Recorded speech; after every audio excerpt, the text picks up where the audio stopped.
बोले श्री कृष्ण कन्हैया लाल की जय हो। श्री वृंदावन बांके बिहारी लाल की जय हो। सभी भक्तों को राधे राधे। मैं वंदना आज पढ़ूंगी भगवत गीता के 9वें अध्याय का 28वां श्लोक। चलिए शुरू करते हैं। अभी तक चैनल को सब्सक्राइब नहीं किया है तो चैनल को सब्सक्राइब कर बेल आइकन पर प्रेस करें ताकि आने वाली वीडियो की नोटिफिकेशन आप सभी को सबसे पहले मिले। कल हमने पढ़ा था 27वां श्लोक, जिसमें जाना कि भगवान श्री कृष्ण कहते हैं, हे कुंती पुत्र, तुम जो कुछ करते हो, जो कुछ खाते हो, जो कुछ करते हो या दान देते हो और जो भी तपस्या करते हो उसे मुझे अर्पित करते हुए करो। अब हम पढ़ेंगे 28वां। शुभ फलेरेवं मोक्षसे कर्म बंधने सन्यासी योगी युक्तात्मा विमुक्तो मामुपैष्यसि। इस तरह तुम कर्म के बंधन तथा इसके शुभाशुभ फलों से मुक्त हो सकोगे। इस संन्यास योग में अपने चित्त को स्थिर करके तुम मुक्त होकर मेरे पास आ सकोगे।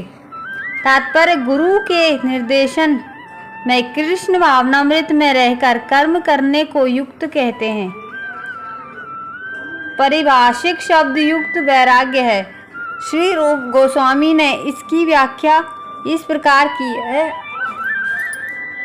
श्री रूप गोस्वामी कहते हैं कि जब तक हम इस जगत में हैं तब तक हमें कर्म करना पड़ता है। हम कर्म करना बंद नहीं कर सकते। अतः यदि कर्म करके उसके फल कृष्ण को अर्पित कर दिए जाएं तो यह युक्त वैराग्य कहलाता है।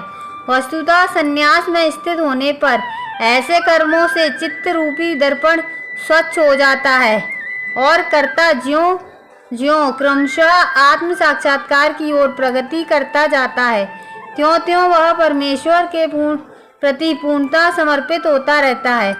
अतएव अंत में वह मुक्त हो जाता है और यह मुक्ति भी विशिष्ट होती है।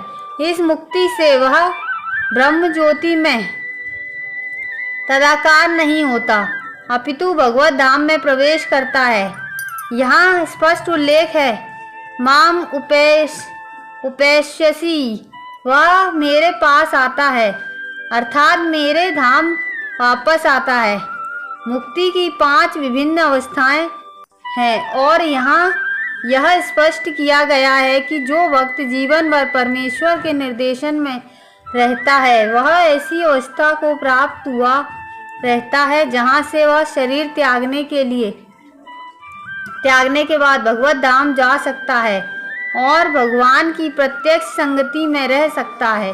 जिस व्यक्ति में अपने जीवन को भगवत सेवा में रत रखने के अतिरिक्त अन्य कोई रुचि नहीं होती, वही वास्तविक सन्यासी है। ऐसा व्यक्ति भगवान की परम इच्छा पर आश्रित रहते हुए अपने को उनका नित्य दास मानता है। अतः वह जो कुछ करता है भगवान के लाभ के लिए करता है। वह जो कुछ कर्म करता है भगवान की सेवा करने के लिए करता है। वह सकाम कर्मों या वेद वर्णित कर्तव्यों पर ध्यान नहीं देता। सामान्य मनुष्यों के लिए वेद वर्णित कर्तव्यों को संपन्न करना अनिवार्य होता है, किंतु शुद्ध भक्त भगवान की सेवा में पूर्णतः रत होकर भी कभी कभी वेदों द्वारा अनुमोदित कर्तव्यों का विरोध करता प्रतीत होता है, जो वस्तुतः विरोध नहीं है।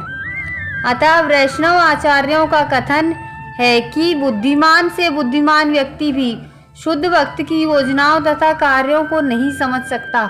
ठीक शब्द है, तार वाक्य क्रिया मुद्रा विज्ञे ना बुझे। इस प्रकार जो व्यक्ति भगवान की सेवा में रत रहे या जो निरंतर योजना बनाता रहता है कि किस तरह भगवान की सेवा की जाए, उसे ही वर्तमान में पूर्णतः मुक्त मानना चाहिए और भविष्य में उसका भगवत धाम जाना ध्रुव है। जिस प्रकार कृष्ण आलोचना से परे हैं, उसी प्रकार वह भक्त भी सारी भौतिक आलोचना से परे हो जाता है। कल पढ़ेंगे 29वां श्लोक। अगर आज का वीडियो अच्छा लगे तो एक लाइक ज़रूर करें, कमेंट में राधे राधे लिख के अपनी हाजिरी जरूर लगाएं। कल फिर मिलेंगे इसी समय इसी चैनल पर। जब तक के लिए सभी को राधे राधे। जय राम जी की।